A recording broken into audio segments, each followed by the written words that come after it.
What is up, guys? Jared Woodard, Hunt Nashville. I'm going to make this intro short, sweet, and to the point because we have a good long episode for you today. Today, we have got Brian with Southbound Outdoors. Brian is one of the owners of this outdoor company. They make calls, deer calls, duck calls, turkey calls, a lot of cool gear. He's also a very, very dedicated hunter, both ducks and deer and turkeys. Has a lot of good wisdom to go along with those things as well. So a lot of hunting talk in this one. And when I say a lot, I mean pretty much exclusively hunting talk. Get into some conversation about conservation issues, about deer hunting, duck hunting, turkey hunting, a little bit of fishing here and there, family, kind of balancing all those things out. And also what it's like to be involved with a company that makes game calls. So really good. Make sure you stay tuned. If you like this podcast and you want to hear more like it, please subscribe where you're listening. Probably iTunes. I mean, chances are it's like 70% of you are listening on iTunes. So if you're listening on iTunes and you want to hear more podcasts every time we release one, go ahead and subscribe. What would help even more is if you leave a rating. You know, this is free content. It's free. You may be being forced to listen to it because your buddy's got it on in his truck and you hate the sound of my voice. But it's still free. So if you could, just leave a little rating on iTunes, whatever. A little rating on YouTube. Come on, a little help. Every little bit helps. It's all word of mouth here. We're not going out and handing out pamphlets down on Music Row. People are just finding out about it. Thanks for listening. Follow us on Instagram, Facebook, YouTube, All Hunt Nashville. I think that's it. So, here we go.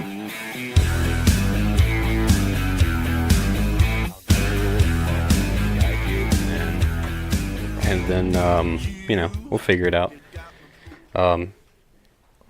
Brian, thanks for coming this morning. You're welcome, Jared, man. Glad to be here. How's you had the drive in? Was a little bit hell? Yeah, it was rough. It's a nice, beautiful, sunny, not sunny, rainy day in Nashville today. It's been raining for like 7 days straight now. Oh my gosh, it's been awful. Well, I work outside. Well, my guys work outside quite a bit. I have to visit them outside quite often. And it's just been nasty the last few days, which is not a great way to start off deer season. No, yeah, it's going to make it interesting. Yeah. Are you good on levels? My headphones went out. Oh, they went out? Yeah. Lose connection. All right, we fixed it. So, tell everybody a little bit about yourself. Okay. You start with, I tell you what, start with Southbound. Okay. Tell them a little bit about the background and what that is and how you got started, and then we'll move on to you personally and get real deep into it. That sounds better. It sounds a lot less like a confession. All right. So, Southbound Outdoors, it's me and a couple of buddies from North Carolina. Started up a company and started around the premise of making our own hunting products, hunt-related and fishing-related products. And we've always been the kind of guys that, I'm a computer engineer. Dave, one of my business partners, is a mechanical engineer. We've always kind of duct tape and baling wire stuff together and rig this and rig that and make our own type of thing. And he started making his own duck calls and turkey calls just in his shop at his house. He had his daddy's tools and stuff like that, and started making them and started figuring out ways to kind of improve on them here and there to make them more of what he wanted. Right. And then Dave and I work for the same company for a day job. Okay. We're both both engineers, but we've both gotten into sales. We ended up on the same sales team, and it didn't take about 2 phone calls for us to hear each other's accents to figure out, right, I need to know that guy a little bit more. And so we start talking hunting and hanging out, and he's showing me what he's making. Like, this is pretty good. And I said, I've got some ideas of products, and he had a few ideas of things to make too, and said, well, let's see if we can do something with this. Yeah. And so we started with duck calls, goose calls, turkey calls, trying to make something that's different and unique than what you can get on the market, and make it the way that we wanted it made. Right. And then I was like, okay, let's see if we can take this and scale from there. And then with Dave and I both being engineers, when it comes to photography and editing images and designing a website and trying to line up different text formats and stuff to make ads appealing, we had no clue what we were doing. And Dave got introduced to a guy named Jody, who's one of those creative types. Right. Downtown Nashville's full of them. And so, he's in at least one band at all times, if not two. Right. He does graphic design. He's got a couple cameras and messes around with photography and video editing and things like that. So we ended up bringing him on board as well as one of the partners in the business. And so he pretty much, Dave and I roll around. Dave makes the products. I try to take as much off of his plate as I can as far as managing the business. And then we let Jody run wild with the creative side. Okay. And try to rein him in when we can. So how long have you guys been going at this so far? This would be our third hunting season. Okay. Going at it. So the first year was really us taking what Dave been making, taking it out in the field, giving it to a few buddies, and trying to get some testing with it. And then we brought on a handful of field staff folks from all around the country. We got about 20, somewhere between 20 and 25 field staffers now. They're spread all the way over to Washington, Oregon, down into Texas and Oklahoma, and all the way over up to New York. Trying to get more feedback on making sure we're not making stuff that's just for us and our buddies. Right. Make sure we're making something that's going to apply to everybody. Yeah. And so this will be our third hunting season, going with duck calls, goose calls, turkey calls, T-shirts and hats, and a few other things. And we got a few other ideas that we're fleshing out that are non-call related, but they're starting to get into patents and legal side and things like that. And that's a whole other world to learn about, man. That's a whole thing. I don't know a whole lot about it. I have a handful of friends that have been involved in different call companies, and I have one buddy who's sold several patents to call companies and hunting product companies, and it's a whole different thing. You know, he'll make something, and we have one that we used for a while. He made a pretty cool turkey call design that I had not seen before, and so I still use it. He ended up selling it to a company, you know, several years later, just kind of randomly. I don't even think he was shopping that one. And so that's a whole side of things that people don't really realize is there, is like guys making hunting products, getting it right, and then selling it off or patenting it and having to go through the whole legal process of making sure somebody else can't steal it, or it's a mess. It's not easy and it's not cheap. No, it's not cheap. Patent process. So I've got a buddy that is now a patent attorney, and so I called and bounced ideas and things off of him, and even the guidance from him was pretty squirrely. So I was, man, if my buddy can't give me good advice, I don't know how I'm going to work with anybody to get this done. But right. So we're working through that process now, trying to figure out where we're going to go past. The calls are something that we can make and we can differentiate. So we started out just making calls on a lathe, just like anybody could in their garage. But pretty quickly you get into the fact that there's absolute artists out there that make calls, and they do it as a hobby. So they don't care how long it takes them or what it takes. You can't build a business off of a hobby mentality. Right. And so pretty quickly we got into, okay, how do we move off the lathe? How do we do something that somebody can't just walk out in their garage and replicate? And we got a couple of other pieces of equipment we use now, and we've gotten to where we use a lathe very little for making duck calls, and we don't use it at all for the turkey calls. Really? And so we've got other equipment so we can do different designs and things that are more aesthetic related than anything at this point. But I feel like it's our whole goal is, I can't give anybody more time in the outdoors, but I can hopefully make your time better. Right. So we're going to try to enhance your time in the outdoors. And kind of the three pillars that we work off of that is we try to either give you better results, make you more comfortable, or make it more memorable. Right. And with the call side, it's more on the more memorable part that we're going to give you a call that's got that handmade quality to it. Sounds great, looks great, going to last a long time. Something that you can remember, be a conversation piece, right? When it's getting slow in the blind, somebody say, what is that you got? And start to play with it and see how it's different from something else. Something you actually want to keep up with too. Yep. I can't number the amount of turkey calls I've lost in the woods, and I can think of maybe one I was upset about. I'm like, it's a piece of plastic. What's the joke? The guy bought a really expensive ink pen. Somebody asked him why he bought the really expensive ink pen. He said, because I got tired of not caring about losing. So it's very true. Same concept. Yeah, same concept. Well, how'd you get into hunting initially? So I grew up in Union City, Tennessee, way up in the northwest corner. Reelfoot Lake is right there. Albine River bottoms are right there. I went to the same high school with Kelly Powers. Okay. I think y'all have had on there. He wouldn't know me from Adam, but I remember him and all his goose calling and everything. Even when he was in high school, he was just amazing. And amazing what that family has done with that area, the Final Flight store and all that type of stuff. But so I grew up running around Reelfoot Lake, Albine River bottoms, Kentucky Lake, doing a lot of hunting and fishing and stuff like that. Deer hunting and duck hunting were the main two, but I chased kind of whatever was in season. Right. My stepdad's the main one that got me into it. My uncle's real big into it. Okay. And so we kind of turned into a tradition of us deer hunting all through Thanksgiving. So pretty much school would let out on Wednesday. I'd hit the woods and we'd come in to eat Thanksgiving dinner, and that'd be about it until Sunday. And that was back when Tennessee season, you couldn't kill does. You could only kill bucks. So we'd sit and watch does for days and just hoping to finally see that one buck. There's just a lot of ag land over there. Just a lot of wide open. Yeah, that's what I never got into bow hunting until recently because I was always watching wide open fields. It didn't make sense to bow hunt out there. Yeah. No. Yeah, I shoot a 7mm Magnum for deer because you never know how far out there you got to reach to get them. So they got me into hunting, and I loved it. Absolutely loved it and kept with it. Right. And been going ever since. So you started off, you said mostly duck hunting. It was kind of what you guys got into first? Mostly duck hunting and deer hunting. Yeah, we had some good ag land for deer hunting. And then duck hunting, again, you could go out on the lake and run. For folks that know Reelfoot Lake, we run out of Kirby Pocket or Walnut Log area, and we had a couple of people we knew had blinds and a couple of pits that we could hop into when there was openings. So right.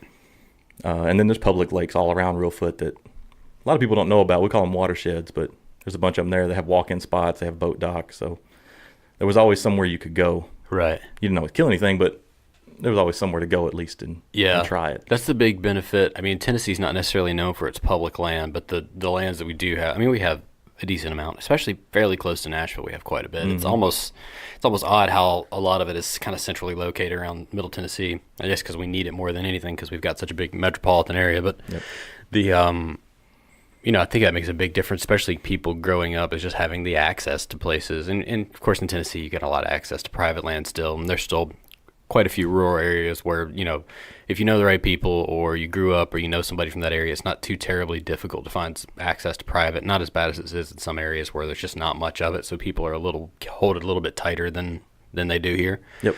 But just having access to a place to go is so huge, and getting somebody started early on, whether they come from a hunting family or not. So being that close to Reelfoot and having that many lakes, that's when I was a kid, I duck hunted very little because there wasn't a ton of places to duck hunt. But we squirrel hunted and deer hunted because there was tons of huge public areas, and duck hunting wasn't big in South Mississippi when I was a kid. I mean, it is now. It's huge, and and all the way up the Delta, but when I was a kid, just not a lot of people did it, but everybody deer hunted, even though you would see a deer once every 4 trips. Yep. But so having that kind of access, it's pretty huge.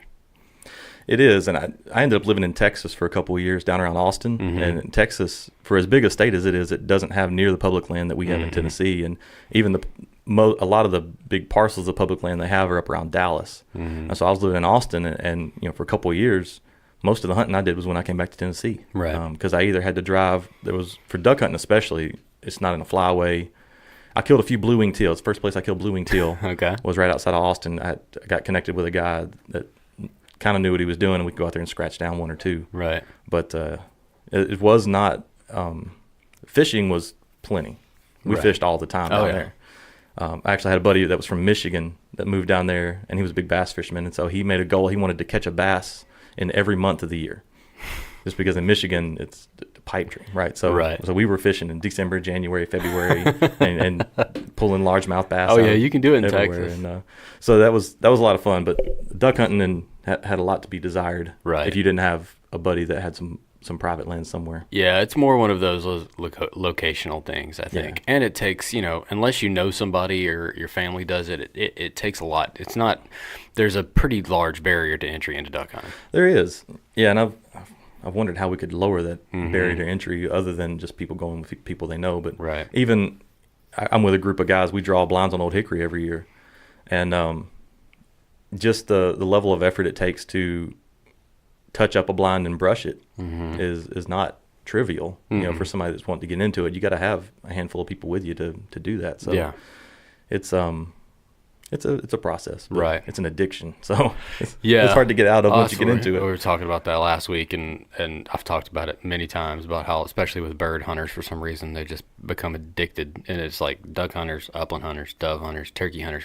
For some reason, bird hunters just get crazy about it. Elk hunters and deer hunters and bear hunters are bad, but they're not as bad as bird hunters. They're just not, and I think duck hunters are right at there at the top. Yep, I agree. Yeah, and it's There's a social aspect of it that I like. I've always enjoyed deer hunting, but if I had my pick, it's ducks, ducks and geese, because one, I don't have to worry about my smell. That means that I can eat whatever I want for breakfast. I can drink as much coffee as I want. That's right. And then growing up, through my stepdad, I'm related to the Williams family that make Williams sausage. Oh, okay. And so we would go hunting with them in their pit, and we just cook Williams sausage or pork tenderloin or something in the blind every morning. And so yeah, I can go and I can cook a hot, sausage and biscuit in the blind and drink coffee and shoot my gun more than once. And heck yeah, give me that all day. Yeah, it's a different experience. That's kind of what I gravitated towards turkeys, was because of the social aspect. I enjoy turkey hunting by myself, and I've killed plenty of birds just by myself, but it's something different when you get to go with somebody. You kind of converse, and time in the woods is a spiritual event for a lot of people, and for me it can be too. But I also, Kevin and I, we haven't hunted, deer hunted together a lot in the last few years. We'll go maybe once a year together, but for probably 10, 12, 15 years, when we hunted, 75% of the time we were in trees right beside each other, bow hunting, rifle hunting, no matter what. We'd have some kind of agreement on who was going to shoot first. And so those times are in the deer woods you have to be quiet, but there is a certain amount of poking and prodding and playing tricks on each other. And he's been with me plenty of times when I've missed, and so there's that whole dynamic as well. I've been with him a few times too. So that's the thing of hunting, that in general, and it doesn't just have to be turkey hunting or deer hunting, whatever you do is there's so many benefits to it that everybody tries to sit down and kind of, we always kind of ask the questions like, why do you hunt? It's and inevitably that's one of the things that always comes up, is the social aspect, and the fact that I can sit down with a buddy and all the bullshit's aside, and my phone is, if it's not off, it's close to off, and I'm not dealing with all the crap I've got to deal with day in and day out at work or whatever. I'm just out here, and it's just me and a buddy and the woods, and that's it. Or it's just me in the woods, and that's it. There's something, when you spend 4 or 5 hours in a duck blind with 2 or 3 other guys, and especially when it gets slow, you just talk about things that you wouldn't talk about, right? Even if you're going to a bar with your buddies or doing whatever else. Especially as guys, we're not known to open up emotionally very often. But you get in the duck blind and sit there for a while, you just end up talking about stuff. And so you develop a friendship that's different with those guys than you do a lot of other folks, right? Because most of the time, if you're getting together with buddies, it's a scheduled something, and there's an activity going on. Play cornhole, or you're going to watch a game, or you're going to do whatever, and you might chit-chat some, but to have that dedicated time, especially if you're going on a trip with somebody. Going on a duck hunting trip. So a lot of people do senior trips when they're graduating high school. And so when I was fixing to graduate, my whole senior class organized this big trip to Cancun. They're going to go down there, and they're going to all kinds of debauchery and everything else they're going to get into, right? And they wrecked scooters, and they did all kinds of crazy stuff. And I just wasn't into it. I was like, I don't want to do that. And so I'm talking to my parents, and I was like, how about I go duck hunting? So we set up and did a guided, instead of the money that we would have spent on going to Cancun and stuff, we put that money and went to Stuttgart. And it was amazing. It's a hell of a place to go. We stayed at it was a huge lodge, super fancy, had pool tables and amazing food. And it was like swatting mosquitoes. Oh, yeah. I mean, the ducks were, the final day we were there, it had froze over. And they were running ice eaters and stuff trying to keep it open. But the final day we were there, we ended up hunting dry field ducks. And we didn't have layout blinds or anything. So we went just full camo, laid down in the field, pulled some corn stubble up over top of us, and then had the decoys around us. And the mojos were sitting right on top of us. And so ducks were literally landing in your face. And that is still the most amazing experience I've had duck hunting. It's just fantastic, man. Yeah. I'd do it again in a heartbeat. Yeah. No, it's an experience that, whenever we're trying to get people in hunting, because that's this whole thing for us. I get asked all the time from people. It's like, well, what is this podcast in Nashville? What are y'all doing? I'm like, well, honestly, it started off as just it was literally just something we wanted to do. There was no mission statement. There was no goal. It's like, oh, well, we started an Instagram and we posted pictures. Why? Well, we don't make any money doing it. There's no real reason. I mean, ultimately it'd be awesome, but it's just fun to do, and we've always done it together, so that's what we do. And with the podcast, it's become more of a, for me personally, and I think Kevin would probably echo the sentiment, it's become more of a hunter recruitment and hunter outreach sort of thing for me, as we had so many people. It's the same reason we started making any YouTube videos, is we had so many buddies, especially in the music industry, that are, in their 20s, 30s, 40s, that are just getting into hunting, that didn't grow up. They came from LA, they came from New York, came from Chicago, came from whatever area that had never done it, but now are interested in getting their own meat and being a part of the whole thing because they're in Nashville. And in Nashville, it's not that odd to run into somebody on a tour bus that hunts. And so we literally, the reason we started making those videos is like, I'm tired of answering these same questions over and over. Yeah, so exactly. like we got to the point where it's like, let's make these videos, and then we'll say, here, go here, or we'll send them a link in there.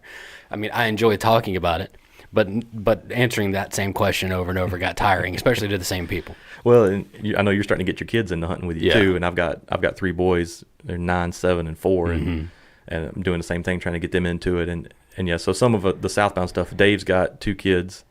His son's 11 or 12 now, and is starting to shoot skeet competitively and getting into hunting and stuff like that. So another part of it is, there's some gaps that we see in the market that either lower the barrier for people.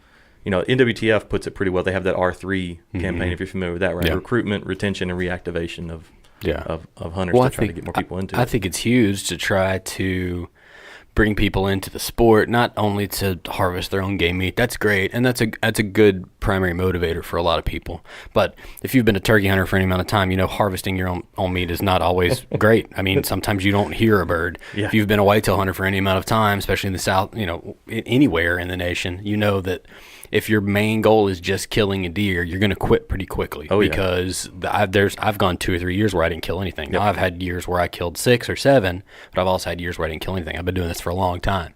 And so we're trying to kind of show people that that's great, and that's one of my primary focuses, but also like this camaraderie and this time you get alone and recenter and get away from all the stuff that, not have to stare at a computer screen for 3 or 4 hours and not be on your phone on Instagram for 3 or 4 hours. And, the stuff that when I lay down in bed, the first thing I do is open my phone and start scrolling through Instagram and waste an hour of my time before I go to sleep, or watching YouTube videos or whatever the thing is. Yeah. And there's something to be said for putting yourself out of your natural element. Yeah. Right. You get uncomfortable, you're cold, it's raining, it's whatever, you try to figure it out and to persevere through it and to accomplish something that's still difficult. Well, and it's not a distraction. There are plenty of times during hunting, especially something active, where it's a distraction to everyday life.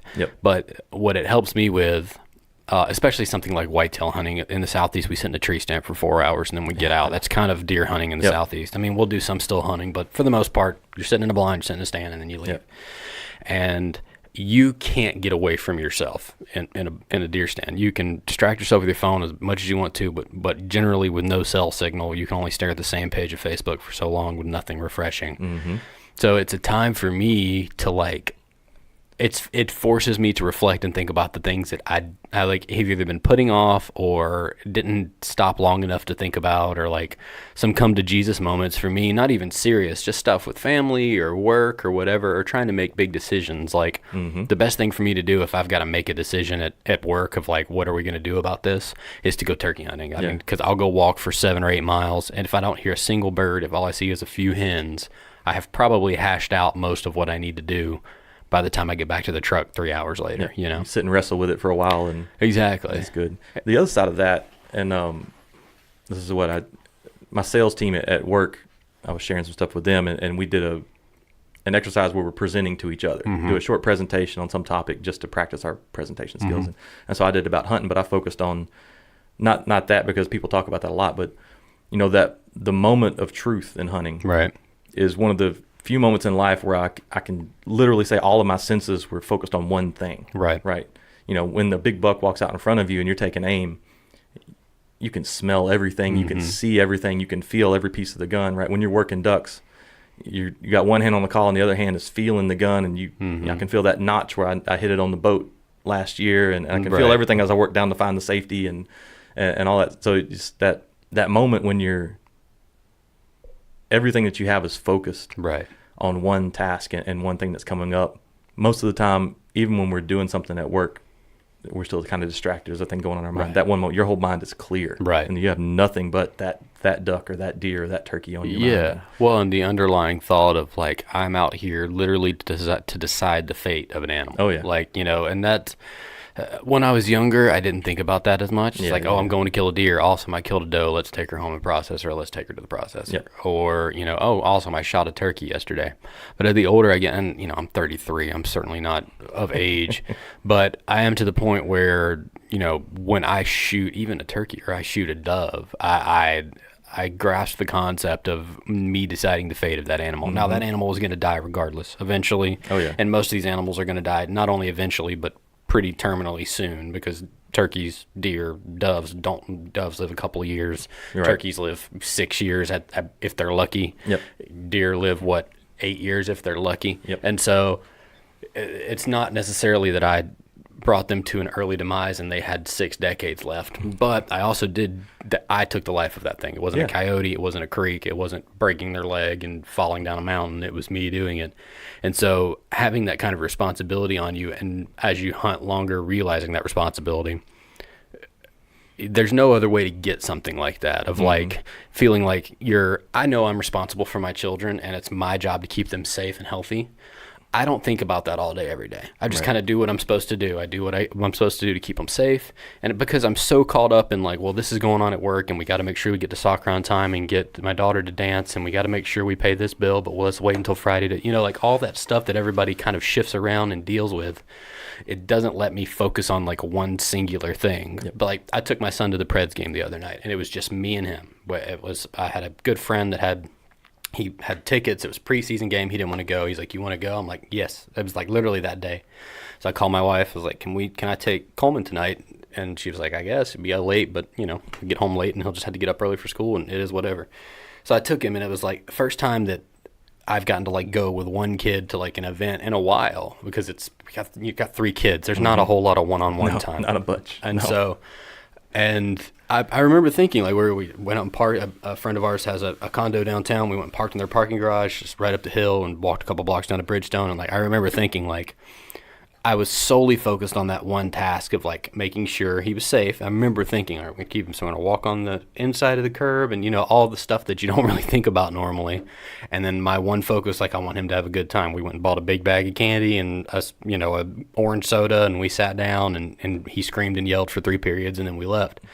And so that's the kind of thing that hunting does, that especially something you do solitary, that you can't get anywhere else. I mean, you don't get it anywhere else. Yeah. I took my 4-year-old turkey hunting with me for the first time this spring. And I've heard your story about your kids too, which is hilarious. And I've got a lot of them that are similar, so they're going to keep coming. But I took my 4-year-old, and it was just a place right across the road from our house. A guy we know from church has 40 acres over there, cattle farm, and he said, yeah, y'all can hunt turkeys, no problem, just go over there. And so I took my 4-year-old with me, and I'm walking in, and we saw some turkeys, but we weren't being quiet enough, and they heard us, and they ran, but it was all hens, but he got to see turkeys, and that was cool. Yeah. But then we're walking near a pond and kind of going to a different spot, and he sees a turtle that's walking in the grass. So we just stopped playing with the turtle for a while. Like, yeah, let's go do this. And then let's go over here and do this thing. Yeah. And he wanted to play with decoys for a little bit. Let's do that. And he pretended to be a turkey pecking around the grass, and it's great. Yeah. And like you said, there's a process of maturity of people, of hunters and fishermen and everything else. You go from that, there's youthful playfulness, and then when you go from tagging along with daddy to being the trigger puller. Yeah. You get into the youthful bloodlust, like you talk about, but you mature from youthful bloodlust into a mindful conservationist. Right. That's somewhere along the way. That you think about the fact you're taking a life. You think about the food that you're providing for your family. You think about a lot of different concepts that go into hunting and managing population and why limits are the way they are. Right. And you start trying to study how old a deer is before you kill it, and all that type of stuff is. It's a lifelong learning process, right? It's something you can maybe master if you're lucky. Well, it's a subconscious transition. It's not something I'm like, oh, wow, this year I realized that I wasn't just out here to kill a deer. Like, it's something that probably took a decade from, like, getting to that point. It's like, I just want to kill as many deer this season as I can, to, like, actually thinking through. Our last season, the last 2 deer seasons, actually, it might have been the last 3. The last 2. Year before last, I broke my ankle. I got to go deer hunting once. I sat in the stand. I killed 2 does. It was like the best. I only got to go out for 1 rifle morning, and I just got super lucky. And this year, I only got to go deer hunting once. Just work. I had projects, and everything else got in the way. And I have kind of lost some of my luster for whitetail hunting over the last few years. It has shifted to turkeys. Like, I've gotten more ambitious about turkeys. But so last year, I went hunting at a buddy's farm. I was like, hey, man, do you mind if I go out in the morning and try to shoot a doe? I want to get out one time. It was like the 2 weeks left in season. It was, mid-December. And I went out and didn't see anything in the stand. It was like a perfect morning, but saw nothing. And so I got out of the stand. I'm like, well, I'm just going to go down to this bottom and walk my way out and just kind of ease my way out. It's like 9 o'clock and I'm already over it. Mm-hmm. And I walk down the hill and this doe comes trotting down the trail right towards me. I can tell something's running her. I'm assuming it's either a coyote or a buck, like something's behind her. And she comes trotting and stops about 30 yards away. And I'm like, I have not killed a deer this year. I know I'm not going to get to hunt again. I have not gotten to hunt before. Mm-hmm. And I remember thinking, I was like, why did I not even pull my rifle off my shoulder? But I just, like, the way it happened, I wasn't interested in killing her. It wasn't even it. And she was a full size, some maiden doe, so she's killable. I just remember sitting there watching. She had no clue I was there. She's looking around, looking behind her. And part of it is like, okay, she's running up. Something's behind her. If it's a coyote, I'd rather shoot the coyote. Yep. If it's a buck, I'd rather shoot the buck. Oh, yeah. Because I was going to, at this farm, he was like, kill whatever you want. So I'm like, if it's a 4-point, I'm going to shoot it. And so I stopped and just watched her, and she's looking around. She runs literally 15 yards beside me, and I just let her go, and I let her get up the hill away from me, and then I start walking down the trail the way she came, and sure enough, I walk 50 yards, and here comes, not trotting, kind of limping, there's a buck who had a broken foot, and not very big, a little basket 6, maybe a 2-year-old. And I remember looking on his foot, and he saw me, he looked up right at me, and I remember looking at his foot and looking at him and looking at his foot and looking at him, and I just threw my gun up and shot him and killed him. But it was one of those things, it's like, that was the first time I've had in a while where it was just like, I would have been fine had I let him go. It wasn't that I had to kill that deer. Honestly, I might have let him go had he not had the broken foot. But it was pretty bad. I had to get rid of that whole shoulder because it was the infection, or it was all the way up into his shoulder. But I guess the point is 10 years ago I wouldn't have done that. I would have shot that doe, and then who knows? Maybe I would have shot that buck. And the only thing I would have been thinking about is like, man, I can't wait to tell everybody I killed 2 deer this morning. You know what I mean? When I shot him, I didn't call anybody. I didn't text anybody for like an hour. Just like I took him and I field dressed him and I took a couple pictures and then I went and got the truck and hauled him to the truck. It's like those are the things that. You want to get people involved in hunting, but the people who are not into it, I would imagine, won't really understand that until they've gotten past the initial stage. Like they think everybody's just a bloodthirsty redneck who drinks beer and shoots everything that moves. And there's a bunch of them. And there's a bunch of them. And, it's everybody, all hunters are like, oh, hunters aren't like that. No, there's plenty of them. I grew up in South Mississippi. I'm well aware of how many of those there are. And there are guys that never get out of that. Guys that are in their 60s or 50s that still drink a 6-pack of beer and go out in the woods in the afternoon and just, if it moves, it dies. If it's brown, it's down. Brown, it's down. Flies, it dies. But it's trying to convince people that, yes, there is that. Just like in any other sport, there's snowboarders who are assholes, and there's people who kayak that are jerks and litter. But for the most part, the people who do this sport are good. But you got to get past that, like that bloodthirsty stage that you talk about, and that's a difficult thing to get past because the only thing you can do is just do it with time. It's just killing enough animals gets you past that. Oh yeah, no, I can still vividly remember the first time that I threw my scope up on a legal deer and chose not to kill it. Right, I just looked at it through the scope and watched it walk by. Right, and then you sit there for a moment and you realize that. There was a thought process of why you did that. It was a doe, and I think there's a buck coming. It's right in around rut time, and she had her tail stuck straight out. So, all those things kind of come together with you, and you realize, oh, okay, I'm starting to. I feel like I'm getting it, right? I'm starting to understand things and realize things, and I love that. And I'm trying to get my kids to understand that too, right? They're still in that early phase, and there's, like you said, there's some of that. It was a different podcast I was listening to the other day, but they were saying, you need to get out and shoot some stuff, right? You got to get over the fact that you're killing something before you can get to the next phase of maturing as a hunter. So. Yeah, you kind of have to. And I get what that sounds like from somebody looking from the outside. I mean, I completely get it. It's like, you have to shoot a poor innocent animal just to get to the point where you can be mature about something. I'm going to eat it. Yeah, but I get that. But I think there's a certain section of your humanity. I shouldn't say that. That's probably not the best way to put it. There's a certain portion of most people that is a need or that is a desire, or that's a natural want that they'll never succumb to. and I'm talking about in particular people who eat meat. If you're vegan or vegetarian, that's completely your choice or whatever. Yeah, it's a completely different concept. I totally respect your decision or whatever. But if you're a person that eat meat, you don't necessarily have to hunt. I don't think everybody should hunt. I don't want everybody to hunt because I won't have as many spots to myself. I want more people to hunt, but even myself, I'm selfish. I want more people to hunt, but not that many more. Just enough to keep everything moving okay and enough money in the system. I don't really need more deer than there are right now. I just need to maintain the same amount of deer there are right now. But there's a certain amount of people that are judgmental to the lifestyle and the sport or the killing or whatever they want to call it, but have no problem eating a cheeseburger. And that's a common discussion amongst hunters, but generally the conversation starts there. It's like, I can't believe they do that. They're such hypocrites. And then that's the end of the conversation. Everybody's like, oh, yeah, I agree. Rather than just stopping the conversation there, like, oh, yeah, they're hypocrites. And now what? Like, what do we do about that to try to educate people or try to change their perspective to where they understand that's not the only reason we do it. We know we eat meat. I love a good steak. I love a good beef steak. I don't only eat venison. Right. But I also, by hunting, understand the concept of life and death probably a lot more than someone who's never taken the life of an animal. Because I've felt the emotion after you shoot a deer. Like I know what it feels like. It's a reverence. It's not a grief. It's not a sadness. But there's a reverence. You know what you did. Yep. You're aware. Still feel it. Yeah, and you still feel it. I mean, I can think back on having that feeling of like walking up to a doe I shot and thinking I just killed that. I don't feel bad about it. I don't regret doing it. But there's a sense of like you understand the weight of making that decision. When you eat a cheeseburger, you don't feel that because you have that cow was somewhere in Michigan and it died 3 weeks ago, and somehow it made it into a styrofoam package into the grocery store, and you don't really think about the process. Yep.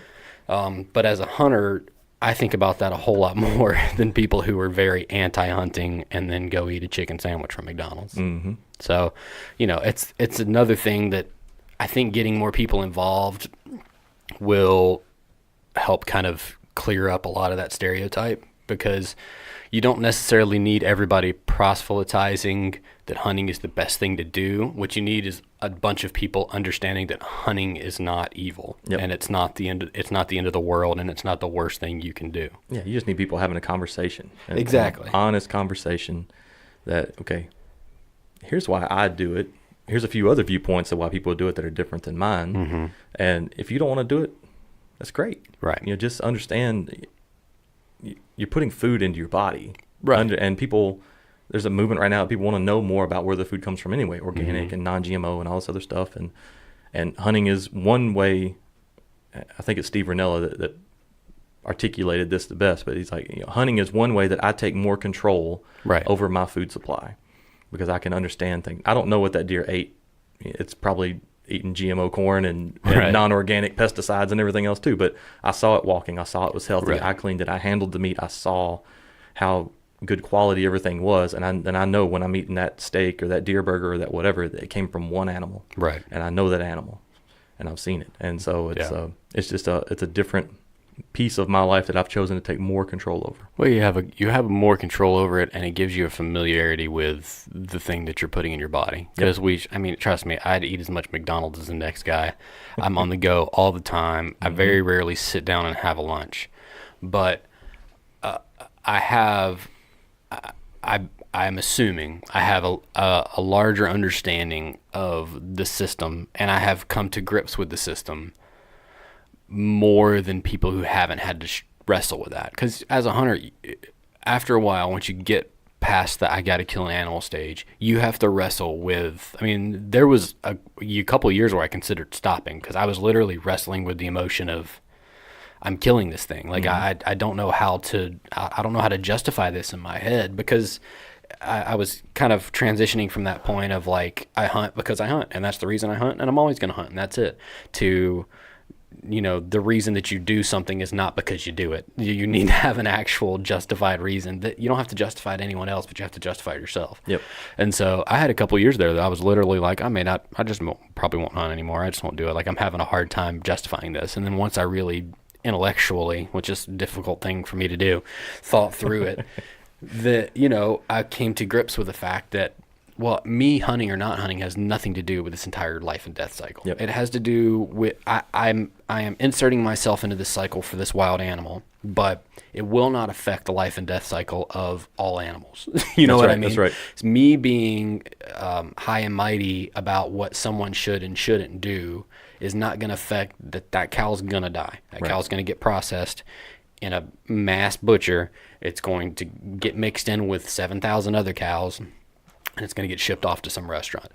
Me being kind of over glorifying my position on things is not going to fix any of that.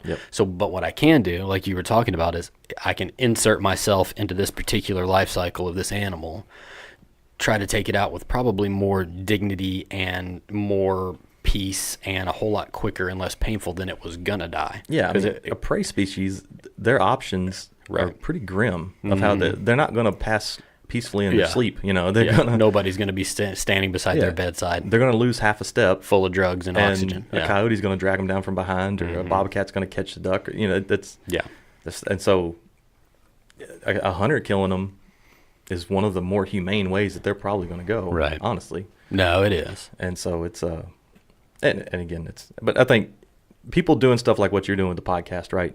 And having conversations, and we could have come in here and we could talk for a couple hours about different kill shots and blood and the guts and everything else, right? But no, let's come in and talk about hunting as a lifestyle. Right. And I've had people people that don't hunt that know me, they talk about this, like, my truck, you ride with me in my truck, there's camo stuff in there, and there's always a couple duck calls laying around or something. And when I go, there's certain government facilities that I visit for work that I have to, like, scour my truck real quick and make sure there's not a random bullet laying around before I go in, because I get in serious trouble for that. Yeah. And they're like, it's your hobby is like your lifestyle. It is a lifestyle because it's a mindset, like, right? Yeah. It's and that's good. So yeah, I appreciate the platform that y'all have and what you're trying to do with it, and trying to, like you said, lower the barrier to people to get into it. But even if you're not going to hunt, it doesn't matter. Right. Just understand. Yeah, understand understand where most of us are coming from. And when your buddy invites you over for squirrel and dumplings, at least try it. Yeah, it's like convincing my children to try things. Lord have mercy. My daughter has gotten into a stage lately where it's like you have to talk her into stuff. Yes. Like, we had gyros the other day, and it was lamb. And I tell them, I don't pull any punches when it comes to that kind of crap. When we go to the doctor, are we getting shots? Yeah, you're probably going to get 2 shots. I don't do that anymore. I've learned my lesson with my kids that if you, like, sugarcoat crap and then they get it done, they look at you like you betrayed them. That's right. Because you did. You lied to them. Brutal honesty up front. And so I'm like, yeah, you're probably going to get a shot. And it's probably going to hurt a little, but it'll keep you from getting sick in the future. That's why we do that. Yes, you're going to have to get a filling, but it's going to keep that tooth from having to get pulled out. It's a tiny little thing now. It can be a big deal in 6 months. Right. And so we had gyros, and I brought them home. It was like on a Sunday after church. And she's like, what's that? Because she could see, and it's just a different looking meat. It doesn't look like beef. It doesn't look chicken. Yeah. It doesn't like venison. And she eats venison. We have gotten past that barrier over there. And I said, my wife said it's lamb, which to her, her first thought was like a baby sheep. Like, that was her. And you could just see her eyes get big, and like she started shaking her head. She's 9. And she's like, I am not eating that. That is a baby sheep. And I was like, well, it's called lamb. Technically, it's just sheep. It's not necessarily a cute, cuddly little baby. Yeah. And she was like, no, Mommy said it's lamb. And I'm like, looking at my wife like, thanks a lot. I appreciate you setting us up for that. Which ensued a 45-minute discussion on... ensued a 45-minute discussion on me explaining to her what the word hypocrite meant. Literally... And she's 9, but I'm like, I'm just not going to pull any... I'm not pulling any punches with her. I'm like... right now you're being a hypocrite. And she's like, what's that mean? I'm like, well, a hypocrite means you say one thing and then do something else. So you say you don't like something, but then you do it. And so you say you don't want to eat this lamb because it's cute and cuddly, but you'll eat a pig. And some people think pigs are cute and cuddly. You'll eat bacon. And she's like, well, no, I'm just not eating lamb. I'm like, well, you need to... I said, I'm fine with you becoming a vegetarian. I wouldn't like it, but I will support that decision. But if you're going to do it, you're going to do it. You're not going to be like, I don't want to eat a deer because a deer is cute, but I'll eat a cow because I don't think a cow is cute. The reason people don't have a problem with turkey hunting, but they have a problem with people deer hunting. Yep. Turkeys are ugly. Oh, yeah. Nobody thinks turkeys are cute except for people that hunt turkeys. That's just the way it is. And so... is that kind of mindset that I'm having a problem battling in my own household, much less the entire, 3/4 of society. That's right. That's right. Yep. I can't go out and convince everyone that their mindset and their theology on, what Brunella charismatic megafauna is wrong. Yep. Charismatic megafauna. Yep. And convincing a 9-year-old is probably a lot easier than most of the adults in this world. So. And I can literally just say, okay, you're not going to eat tonight. That's almost my backup. Yeah, we default to that too. Yeah, like, we don't. Look, that what's on your plate right there, that's your next meal. Yeah. So you can eat it now, or it can be waiting on you in the morning. Don't. My wife spent like 3 hours last night making this like butternut squash soup and homemade macaroni and cheese with like Vermont cheddar and smoked. It was like delicious. She spent hours working on this. And my youngest son, who is 4, who, keep in mind, he's 4. He's 4, right. But you instill those kind of things early in your kids, because if not, you're going to have to battle them when they get older, when they actually know how to articulate how they feel. I mean, that's just the way it is. That's what my parents did. That's what all parents do. And so he's like, I don't want to eat that. And I'm like, well, then you're going to be hungry. Like, you're going to be hungry tonight, just so you know. I'm like, no, I want an apple. And it wasn't asking for ridiculous things. I want some crackers. I want a banana. And I'm like, no, that's your food. Yep. This is what we're eating. You have 2 choices. You can eat macaroni and cheese or soup, or eat both of them. That'd be great. And so eventually he took like 3 bites of macaroni and cheese. What kid doesn't like macaroni and cheese? He was just digging in. And he took like 3 bites of it, went upstairs to bed, and I sat in his room for a minute and read him a book. And as soon as he got in his bed, I'm hungry. I want a snack. I'm like, well, buddy, I didn't throw your plate away because I knew you would say that. It's like, you can have the rest of your dinner. And then ensued a temper tantrum because I wouldn't get him what he wanted. But to an extent, you have to handle some adults like that. That's right. That's right. There becomes a time, and everyone's like this. I dig in on certain things. Like, there's some stuff that I had a discussion with my wife this morning. We took the kids to school and we were driving back, and somehow, like, something that China was doing in their government, I don't remember what it was. And I just said, well, that's because we're the best. And it was a passing, I know we're not the best at everything. America has plenty of flaws. I'm well aware of that. But I do think overall, we're probably the best. That's just me being a deep South American. And Lord have mercy, the conversation that happened after that. She's like, well, we're not the best out there. These people are in front of us in education. I was like, yeah, but we're the best. Yeah. Like, we just are. We're the best. And she hated it. I texted her after. I'll show you the text in a minute. I texted her a GIF after she left for work of Hulk Hogan in front of an American flag playing an American flag guitar. It's like, sorry, we're the best. Yeah. So even with adults like me, sometimes we're just hard-headed. That's right. But, if you can try to argue something intellectually and not get into a pissing match, in a mudslinging match with someone, especially when it comes to hunting, that's the thing that hunters have done wrong for a really long time. Oh, yeah. Is it's come to shit slinging and telling people that they're a tree hugger and like all this other stuff where you can think it. That's fine. But at some point you have to realize, you catch more flies with honey than you do vinegar. Like, you're gonna have a whole lot more luck with people talking to them this about if you talk it to them logically and you talk to them after you've educated yourself, not just repeating talking points that you've heard, or not just saying, well, I do it because it's my heritage. That's that right. argument doesn't work. I take great pride in it being my heritage and my ancestors hunting, but I never bring that up in an argument, because the first thing it's going to do is people are going to go, alienate. Oh, so you do it because you always did it. Yep, like, exactly. Well, that's the reason we had slavery for so long. Well, and it does seem like most of the adults, and it's not just related to hunting, it's related to pretty much any issue, but we're a lot more comfortable with debate than we are discussion. Yes. Right. And so what's your goal? Is your goal to alienate that other group so that you lift yourself up, or is your goal to understand and to recruit and to come to some sort of terms, right? That it's a different way of approaching the problem. And so, when you're calling people tree huggers, all you're doing is digging them in further and ensuring that person or that group of people is never going to be on your side. Right. Instead of trying to have an actual, like, where are they coming from? Let's have a discussion about it and kind of understand, can we come down to what's the root of the problem? Right. And that's harder to do, because especially with Facebook and Instagram and everything else, people, it's much easier to share something without fact checking it. Yeah. It's much easier to just yell at somebody what your viewpoint is and spout off some stats with no as opposed to- consequences. yeah, exactly. Yeah. And to ignore context and a lot of things like that. So Yeah, and it's easy to do. And I like I said, I've fallen victim to that kind of stuff too. I've been wanting to for a while. And if anybody's listening has any suggestions, shoot me an email. I've been wanting to sit down with a vegan, and I mean like a hardcore vegan, and a vegan for health and ethical reasons. I don't want just one just for health reasons.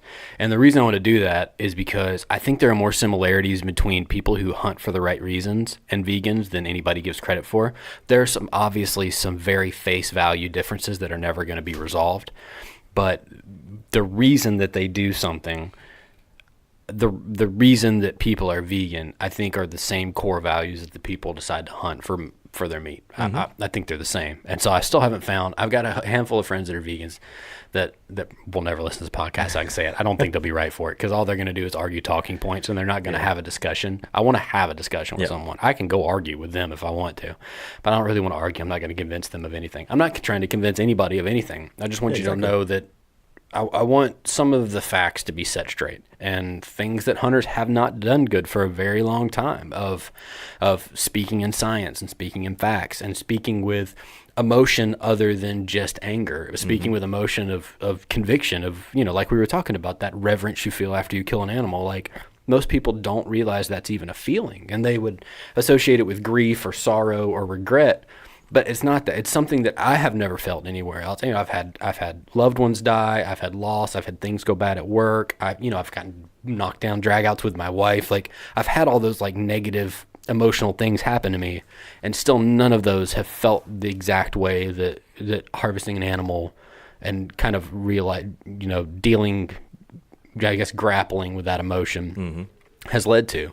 And that's something that's hard to articulate to someone unless you're sitting face to face with it and they can actually tell, like, oh wow, he really does feel something when he does this. He's just not going out and pulling the trigger and not thinking twice about it. Yeah, and for a long time, and people still do it too, a lot of the hunting media videos and stuff like that were glorified kill shots, right? And the people jumping and hooping and hollering, and I do that sometimes. I mean, I hoop and holler out of just sheer emotional output from the effort that it took or the whatever we went through to get to that point. But there's still that.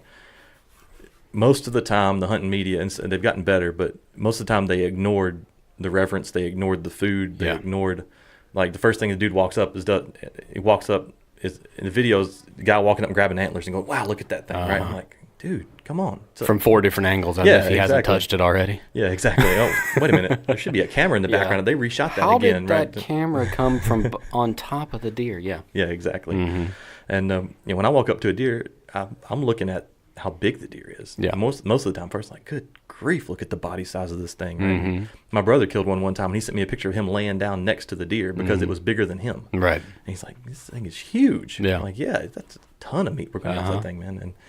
And even going to using more of the animal, I've tried to get into, I'm processing my own deer now. Yeah. At the house, and so I'm cutting it different. Like I do whole smoked deer hams now. Oh, really? I haven't tried that yet. Fantastic, man. Do you do like neck roast and shoulder roast? Do neck roast, shoulder roast. I do ossobuco with the leg shanks. Yeah. Eat the heart. That's one thing I didn't do. The deer I killed last year was a hard shot, and so I couldn't save it. And I meant to save the liver, but I didn't. I just want to experience it one time. It may not be my cup of tea, and it may not be a lot of people's cup of tea. I tried the liver last year. It did not go well. It was not. I got to try some different. So it's not like beef liver, or? The way that I cooked it, it did not work out. I don't know what I did wrong. I'm going to try something different, but it was bad. The heart is fantastic. We take the heart and I cut it open and cut all the valves out of it. And it's pretty easy. It looks like little spider webs. Right. Cut those out and then slice it to where all the pieces are about the same thickness. And then I just season it and grill it. Okay. I put some Worcestershire on it. Or put some Lowry seasoning salt or whatever you like. And then just grill it. Don't grill it too long. Right. Grill a little bit and then eat it, and it's fantastic by itself. Well, taking that process into my hands kind of coincided with me kind of maturing as someone who harvests their own animals, because I started processing my own deer maybe like 7 years ago. And it was kind of a spur of the moment decision. Actually, it was a financial decision. We were tight on money, and like our daughter was 2, and my wife she was off for the summer, and she's a teacher, so she wasn't getting paid. And so like we had just started back, and it was like a September, like it was a bow season kill. And so I remember thinking like, well, okay, I killed this deer. I don't have $110 to throw at it. So I'm just going to process it myself. And I did it, and it wasn't this valiant, heartfelt effort. It was literally because I couldn't afford to do it any other way. And I had always had them processed. And I did it, and it took me, I think, from hanging it to packaging to cleaning up, like after getting it quartered, deboning, grinding it and everything. It took me like 5 hours. It took forever. Now I've got it down to like I can get it all done in about 3. Yep. But I remember at the end of the process thinking, I am so much more proud of that doe than I have been of any other deer I've ever killed. That and processors don't charge enough money. No, they don't. You couldn't pay me $110 to do that. Hell no. Not a way. And so ever since then, I started processing it. And then the next deer I killed, I just knew I was going to process it. And so I was a little bit more careful about my shot placement, honestly, because that other deer, I just wasn't paying attention. Destroy the whole shoulder. Yeah, the whole shoulder's gone. You lose it, and you're like, oh, crap, that's all that meat. The processor throws it away. You have no idea. You just get it in a tight little tube and styrofoam packaging, and you throw it in the freezer. Yep. But that whole process coincided with me maturing as a hunter a little bit past the bloodlusty stage and into like a little bit more of a thoughtful kind of caretaker. So I highly recommend if anybody can process their own meat. It's an undertaking, and it's not easy. Yep. It's a big job, and even if you only kill 1 deer a year, it is a huge task. But you will thank yourself at the end of it for having taken the time. You get to know every muscle group. You get to know, after you've done enough of them, breaking down a backhand becomes second nature to you. You end up using your knife less than you ever thought you would have to. And so it's that kind of thing that gets you, it got me even further into the mindset of like trying to convince people of this is no longer just out of sight, out of mind for me. Like you're practicing what you preach a little bit. It's like I'm dealing with this thing from start to finish, and every time I take a bite of that burger or eat that spaghetti or eat that steak, I'm that much more proud to eat it, and it tastes way better to me than it does my wife, because I'm the one that sat up in the kitchen till 2:00 in the morning, deboning and grinding up burger and trying to package it in perfectly packaged sizes and labeling it and everything else. Yep. Yeah, and you're planning, even as I'm cutting it, I'm kind of planning the meals I'm going to cook with it, right? Yeah. So like this last one I killed, I kept some of the backstrap whole, and then butterfly it open, put some yummy stuff in the middle, close it back up, and then either grill it or smoke it. I did a couple of different ways, and you can start to play with it. And then the more you do it, then the next time you process a deer, you do it a little bit different, right? And I'm going to try this, I'm going to try, like this year I kept a whole shoulder, and I'm going to try to probably do a grilled deer shoulder and see how that turns out. I need to try the smoked deer ham is good. I brined it. Like you smoked an entire rear ham? Entire rear ham. Oh my gosh. Keep that it must whole. have been so much meat. Yeah, it was. So you didn't debone it. You left the bone in and everything. Left the bone in, and then brined it for like 2 weeks. Oh wow. 5-gallon bucket in the fridge in the outside garage. And brine it, and then I got rub that I use for if I'm just smoking barbecue and stuff, or brisket and things like that.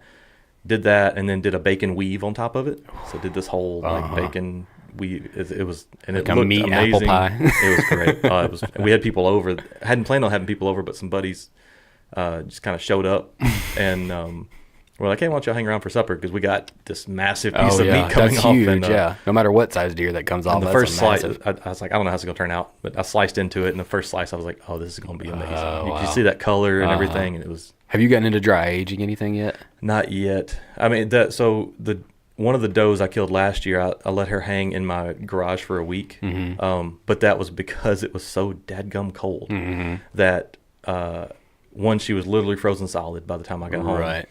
Which was probably good, and it took that long to thaw out to the point that I could get the hide off. Wow.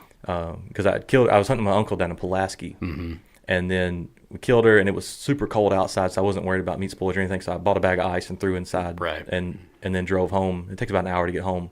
By the time I got home, she was frozen, a brick, right? And so I took her in the garage and hung her up just to let her, because I couldn't do anything. It was amazing how cold it was. Be out there with the sawzall trying to cut her up. Yeah, I wasn't gonna do that. So we just let it hang and thaw. So I guess about a week of aging there. We'll see. I started about 3 years ago. I started pulling. I am like the opposite of most deer hunters. I don't like tenderloins that much. For whatever reason. Just call me whenever you get one. They are tender, but they get a weird flavor to them for me. I think I had a deer that I killed out in West Tennessee that was on a lot of ag land, and they were in corn that year. And so the deer had only been eating corn. and the tenderloin tasted like corn, and I didn't like it. It was just an odd taste. So ever since then, I grind my tenderloins. I know people hate it. Man, I will trade you a different cut for a double weight. I'll trade you 2 for 1 on pounds. I'll take backstrap. So I cut the backstraps out, and I like cut them in thirds, and I put them in a I don't know how many quart cooler. It's probably 4 feet wide by 16 inches deep. One of those kind of decent sized coolers, and I put racks in it, and I lay that in the garage, and I put ice in the bottom, and I put it on an angle, and I open the drain, and it's right by the garage door. And so it just drains out the bottom of the garage door when it's closed. And I go in and replace the ice once every day or two. Yep. I've got a thermometer, a temperature alarm in there, and when it gets below, was it like 38 or 40, whatever it gets close below. To 40, do something. And so anytime it gets up above that, I go in and change the ice out. And I've aged it for like a week and a half in that before. On venison especially, it makes a big difference. Yeah, it makes a really big difference. As long as you keep it sealed up and keep the ice changed out. But I'll do the back straps, and then I'll take what I call a flank steak on the rear ham. But there's a big flat steak that you get off kind of the top area. It's not very deep down. It's not where like the ball steaks and the big rump roasts are.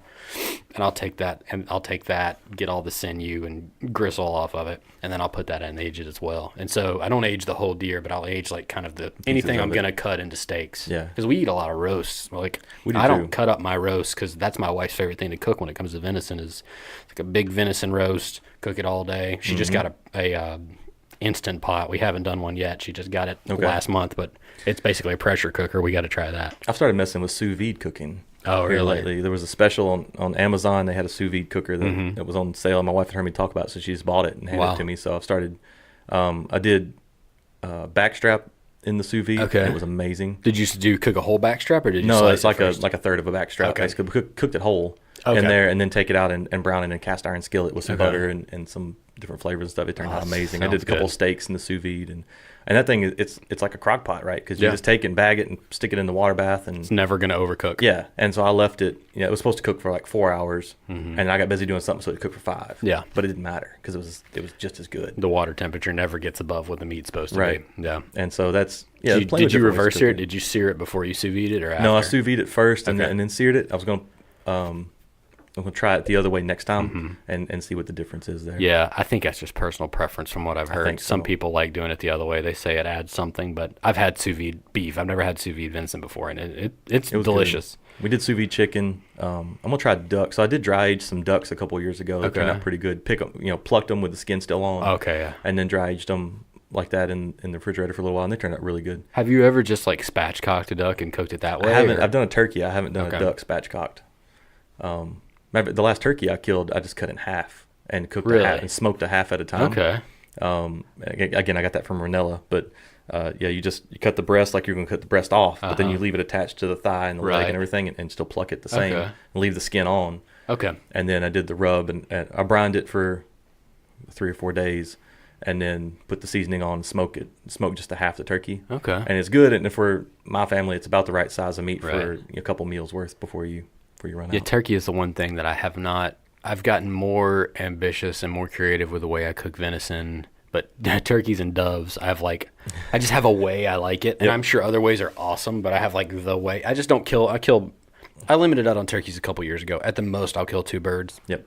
Usually, most years I only kill 1, and so we do fried turkey nuggets. That's how we've always done it. Slice it up and bread it and salt and pepper and garlic salt, and it's my favorite way to eat turkey. And then doves, freaking butter, cream cheese in the middle, wrap it up with bacon and grill it. I don't play with doves. It's kind of the way you do it. I will, and I may have already given this tip on here. I don't know. About 5 years ago, I was at a dove hunt. I'd never been up in kind of north of Nashville and Springfield area, and the guy that was hosting it had killed birds the day before, and he was putting them in marinade. He still had them in the cooler, and he was taking out this thing of pickle juice, and it was a weird looking bottle. And I was like, "What is that?" He's like, he said, "You never heard of this? This is the way to do doves. It's called Wickles Pickles. They sell them at Publix and Kroger. They're spicy, like a spicy sweet pickle. They're not bread and butter. Okay. They're kind of hard to describe. They're made down in Alabama. I even contacted the company and was like, just so you know, y'all need to put this on your website." and they were very responsive. They were very nice about the whole thing. I was hoping they'd send me some pickles, but they didn't. Wickles, if you're listening, I'd like some pickles. But You eat all the pickles because they're delicious, but they're spicy. So they put, I guess it's a cayenne. They put a pepper in there, and there's 2 peppers in it. So you pour all the juice in it. You'll have to dilute it a little bit because it's not quite enough. And with your doves and marinate it. This time I marinated them for like 6 days, which seems like too much.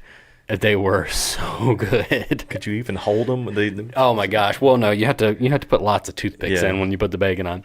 But you debone, take the meat off the breast because they're kind of hard to eat on the breastbone. And marinate in that pickle juice, and then a little cream cheese or a little butter on the inside. That pickle juice makes all the difference because that saltiness comes off the bacon. But then the breast meat is almost like a sweet, but it's a little bit spicy. It's one of the best things in the world. Yeah. I could go find some doves now. I know. Split's got to get here. I know. I only killed 11 this last hunt, so I'm like, we ate them all in one night. Yep. My wife and I devoured them, and then I'm like, well, crap, now I got to go on another hunt. Yep. Yeah. Poor me. Darn. Yeah. Darn. Well, what's Brian? Where's a good place for people to find you and Southbound online? Sure. Yeah, we southboundoutdoors.com website, and then we're on Facebook, Instagram. Those are the 2 main places where we post content. We write some blog articles. We did some videos. We just put out a video with Camco. They make implements for ATVs for making food plots. Yeah. So we did a video of making a food plot with their stuff, and then doing some trail cam pictures from the food plot after to show the deer coming in and starting to use it. So we're doing cool stuff like that. We don't even have a deer hunting product, but we thought people like deer hunting, and we want to help people get into it if they're struggling with how to do food plots and things like that. So we do a lot of content, things like that. But southboundoutdoors.com, like I said, you go there. We try to keep the inventory up to date on duck calls, goose calls, turkey calls, hats, shirts, beanie hats, those type of things. I made a coupon code for y'all. So if anybody wants to go buy, they can use huntnashville.com. Awesome. Or Hunt Nashville as a coupon code. As a coupon code. Awesome. And 10% sweet. off of anything on our website that's live there. It's not too late to get duck calls. It's not too late to get duck calls. It's only September right now. And then we'll be going to a few shows next year. Not sure which ones yet. We're still waiting for we're on the waiting list for a couple of shows and things like that. Go set up a booth. And do you guys do the NWTF convention? I'm on the waiting list for it. Okay, awesome. I signed up the day of the convention last year, and I'm still on the waiting list for it. It's amazing, but it's busy, man. It gets slammed show. over there. We go every year. My wife and I go, and we take the kids, and my uncle comes up, and so we get together and have a good time and meet some really cool people. Yeah. If you just walk around and chat, and then especially if you hang out at the restaurants and the bars afterwards in Opryland Hotel. Like last year, I talked to a guy and his wife. They both work for hunting companies full time, and then they've started a company themselves. Okay. Just a great conversation. So if anybody has a chance, if you don't go to the NBTF convention and you're anywhere even remotely close to Nashville, you should go. It's well at least worth for a it. day. It's well worth it. Yeah, it's awesome. Certainly. But yeah, southboundoutdoors.com, and love to see you there. Sweet. All right. Well, thanks for sitting down with me, man. Yeah, we'll have to do it again. Appreciate the invite.